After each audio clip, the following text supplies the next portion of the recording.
क्या आपने कभी सोचा है कि दुनिया के सबसे अच्छे लोग वो जो कभी नो नहीं कहते, जो दूसरों की खुशी के लिए अपना सब कुछ कुर्बान कर देते हैं, अंदर से सबसे ज़्यादा टॉक्सिक और एग्जॉस्टेड क्यों होते हैं?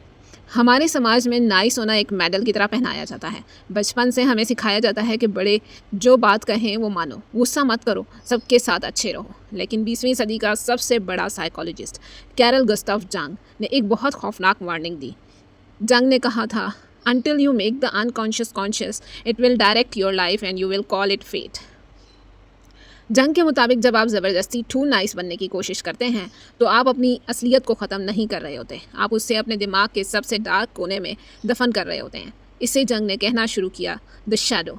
और जब ये शैडो बहुत ज़्यादा बड़ा हो जाता है तो ये आपकी पर्सनालिटी को अंदर से खाना शुरू कर देता है। इसका नतीजा क्या निकलता है? Chronic anxiety, depression, passive aggressive behaviour और एक दिन सडन अनकंट्रोल्ड रेज, अचानक होने वाला इंटेंस गुस्सा। इस एक वीडियो में हम सिर्फ कैरल जंग की थ्योरीज ही नहीं समझेंगे, बल्कि मॉडर्न न्यूरोसाइंस, एवोल्यूशनरी साइकोलॉजी और जॉर्डन पैटरसन जैसे मॉडर्न थिंकर्स की रिसर्च के ज़रिए ये देखेंगे कि कैसे आपका टू नाइस होना आपके लिए और आपके अपनों के लिए एक जहर बन चुका है और कैसे आप इस ट्रैप से बाहर निकल सकते हैं। आए सबसे पहले कैरल जंग के माइंड आर्किटेक्चर को समझें। जंग के मुताबिक हमारी पर्सनालिटी दो हिस्सों में डिवाइडेड है, the persona and the shadow. The persona ये वो मास्क है जो हम सोसाइटी को दिखाते हैं। आपका पोलाइट होना, आपका स्माइल करना, आपका नाइस होना, ये आपका पर्सोना है। द शैडो ये वो सब कुछ है जिसे सोसाइटी रिजेक्ट करती है, आपका गुस्सा, आपकी सेल्फिशनेस, आपकी डार्क डिज़ायर, आपका एग्रेशन, लेकिन साथ ही आपकी confidence level, boundary wall setting ability और सर्वाइवल इंस्टिंक्ट। जब आप छोटे होते हैं आप नेचुरल होते हैं। अगर आपको कोई चीज़ पसंद नहीं आती आप रोते हैं या गुस्सा करते हैं, लेकिन पेरेंट्स और टीचर्स आपको कहते हैं बैड बॉय और गर्ल। गुस्सा करना बुरी बात है। इस बात पर आपका चाइल्ड ब्रेन एक सर्वाइवल स्ट्रैटेजी बनाता है। अगर मैं अपना गुस्सा और नो कहना दिखाऊंगा तो लोग मुझे रिजेक्ट कर देंगे। अगर मैं हर बात पर येस बोलूँगा तो मुझे प्यार मिलेगा। नतीजा, आप अपना पूरा अग्रेशन और सेल्फ इंटरेस्ट उठाकर शैडो में फेंक देते हैं। साइकोलॉजी में इसे रिप्रेशन या दबाव कहते हैं। डॉक्टर गबूर मैटे, जो माइंड बॉडी हेल्थ के फेमस एक्सपर्ट हैं, अपनी book when the body says no में लिखते हैं कि जब आप अपनी इमोशनल ऑथेंटिक नीड्स सप्रेस करते हैं ताकि दूसरों को खुश रख सकें तो आपका इम्यून सिस्टम वीकन हो जाता है। नाइस होना सिर्फ एक साइकोलॉजी इशू नहीं है, ये फिजिकल डिजीज़ बन सकता है। अगर आपको लगता है कि नाइस बनने से आप एक सेंट बन रहे हैं तो कैरल जंग की इस वार्निंग को ध्यान से सुने। कैरल जंग ने कहा था, a man who is pure and good is not a whole man, he is a half man. जब आप टू नाइस बनते हैं तो आपके साथ 5 बहुत डार्क चीज़ें होती हैं। आप मुंह पर तो यस कह देते हैं लेकिन अंदर से आप रिसेंटफुल होते हैं। आप डायरेक्ट गुस्सा नहीं कर सकते तो आप क्या करते हैं? काम लेट करना, ताना मारना, बैक बाइटिंग करना, फॉरगेटफुलनेस का बहाना बनाना। जंग कहता है कि नाइस लोगों की रिसेंटमेंट सबसे ज़्यादा टॉक्सिक होती है क्योंकि ये चुप का वार करते हैं। जब आप महीनों या सालों तक अपना गुस्सा शैडो में दबाते रहते हैं तो शैडो एक प्रेशर कुकर की तरह फट जाता है।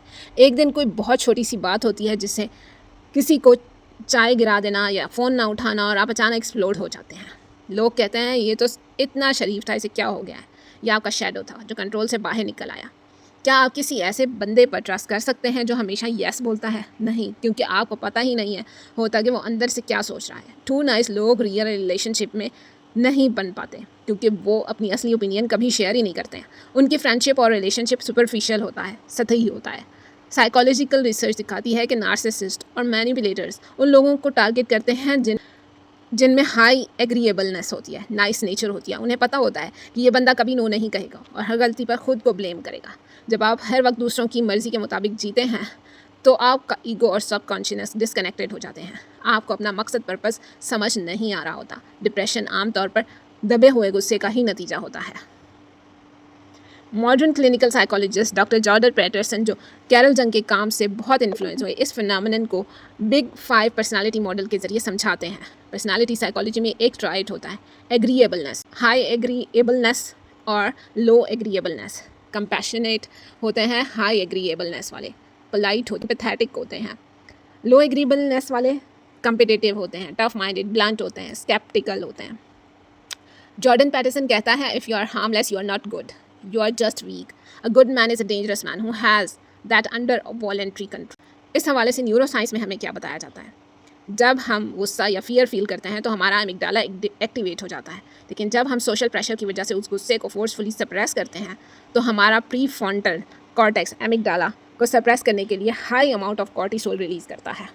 अगर ये कॉर्टिसोल लेवल कॉन्स्टेंटली हाई रहा, हिप्पोकैम्पस श्रिंक होने लगता है, क्रॉनिक फटीग सिंड्रोम हो जाता है, ऑटो इम्यून डिसऑर्डर्स का रिस्क बढ़ जाता है।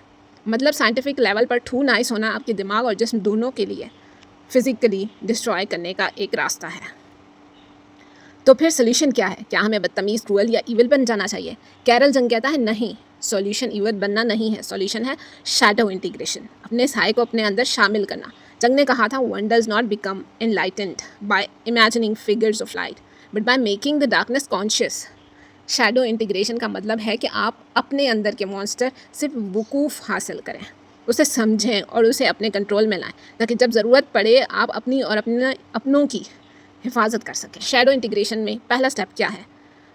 रिकग्नाइज योर रिसेंटमेंट, चिढ़ को पहचानो। जब भी आप किसी बात पर यस कहें और अंदर से आपको चिढ़ फील हो तो वहीं रुक जाएं। ये रिसेंटमेंट आपका शैडो है जो कह रहा है आप अपना सौदा गलत कर रहे हो, आप अपनी बाउंड्री क्रॉस ना होने दें। Learn the power of a काम नो। नो कहने के लिए सीखने की ज़रूरत नहीं होती।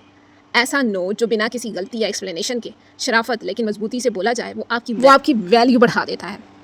अब इस सेंटेंस को प्रैक्टिस करते रहें। मैं अभी ये काम नहीं कर सकता, मेरा स्केड्यूल अलाउ नहीं करता। ये किसी बिना झूठ के भी बोला जा सकता है। Integrate monster into virtuous strength. जैसे एक पहलवान अपनी ताकत को रिंग में यूज़ करता है, वैसे ही आप अपने गुस्से को इनजस्टिस के खिलाफ बाउंड्री सेट करने के लिए और अपने गोल्स को अचीव करने के लिए यूज़ करें।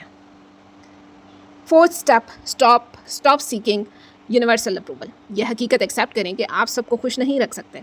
अगर दुनिया में हर कोई आपसे खुश है तो इसका मतलब है कि आपने अपनी ज़िंदगी में किसी के लिए स्टैंड ही नहीं लिया है। आए इस पूरी बात को एक कहानी और कैरल जंग के फाइनल मैसेज के साथ सम अप करते हैं। एक पुरानी कहानी है कि एक जंगल में एक बहुत ही जहरीला सांप रहता था। जो भी वहाँ से गुजरता सांप उसे डसता था। एक दिन एक दानश्वर वहाँ से गुजरा और उसने सांप को समझाया कि दुश्मनी और गुस्सा छोड़ दो, शराफत से रहो। सांप ने वादा किया कि वो अच्छा बन के रहेगा। कुछ दिनों के बाद वही दानश्वर वहाँ से दोबारा गुजरा। सांप बहुत ज़ख्मी और कमज़ोर था। बच्चों ने उसे पत्थर मार मार अधमरा कर दिया था। दानश्वर ने पूछा ये क्या हुआ? सांप ने कहा आपने ही तो कहा था कि गुस्सा और जहर छोड़ दो। दानश्वर ने हंसकर कहा मैंने तुम्हें काटने से मना किया था, फुंकारने से मना नहीं किया था। कैरल जंग का वार्निंग भी यही है। ज़िंदगी में फुंकारना, बाउंड्री ड्रॉ करना, अपनी ताकत दिखाना ज़रूरी है ताकि कोई आप पर पाँव रख कर ना गुजर जाए। जब आप अपने शैडो को इंटीग्रेट कर लेते हैं तो आप नाइस नहीं रहते, आप काइंड बनते हैं।